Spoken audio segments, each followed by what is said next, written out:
2/2/2026 ஸ்ரீ விசுவாவசு வருடம் தை மாதம் 19ஆம் தேதி திங்கட்கிழமை. இன்றைய நாளிற்கான 12 ராசிகளுக்கான தினப்பலன்கள். மேஷம், சிக்கல் ஏற்படும். ரிஷபம், உடன் பிறந்தோரின் ஆதரவு உண்டு. மிதுனம், பணிவு நிறைந்த நாள்.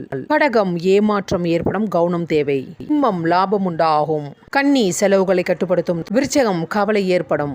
தனுசு, வெற்றி நிச்சயம். மகரம், முயற்சி திருவினையாக்கும். கும்பம், நன்மை உண்டாகும். மீனம், பயங்கள் விலகும். தனுசு ராசிக்கு சந்திராஷ்டமம். தனுசு ராசி அன்பர்களே, இன்றைய நாள் முழுவதும் உங்களுக்கு சந்திராஷ்டமம் உள்ளது. அதனால் எந்த விதமான புது முயற்சிகள் இந்நாளில் மேற்கொள்ளாதீர்கள். பகவானின் ஆதிக்கத்தில் பிறந்த தனுசு ராசி அன்பர்கள் இயற்கையாகவே சாந்தமானவர்கள், அமைதியானவர்கள், நேர்மையானவர்கள். இருப்பினும் இந்த சந்திராஷ்டமம் வேளையில் வேண்டுமென்றே உங்கள் வாயை பிடுங்கி உங்களிடம் சண்டை போட வருவார்கள். அதற்கு இடம் கொடுக்காதீர்கள். உங்களுடைய அன்றாட கடமைகளை மட்டும் பாருங்கள். தொலைதூர பிரயாணத்தை தவிர்க்க பாருங்கள். வெளியே சொல்லும் பொழுது கவனம் தேவை. மற்றவர்களிடம் பேசும் பொழுதும் கவனம் தேவை. அமைதியை மட்டும் கடைபிடித்து இறை வழிபாட்டை